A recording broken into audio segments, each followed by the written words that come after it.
little ice in Mississippi, a little snow, just a little tight.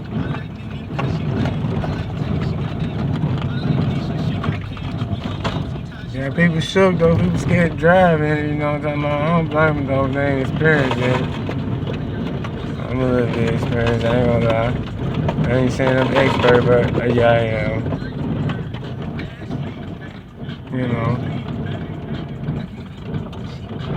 It's a little something for fun and drifting. That way drifting style develop fun.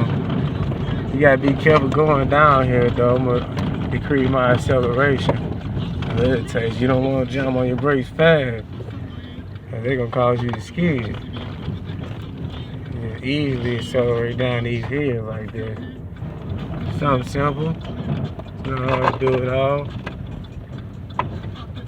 And you want to float, you want to feel it, you want to feel it. You don't want to just drive into it, you want to feel it. You want to feel the grooves of the road. But if you like me, if you out early making the roads, you just got to make your own tracks and give yourself a little gas and brakes at different times. You got to be experienced. What is this? Hold on, what's this? Hold on.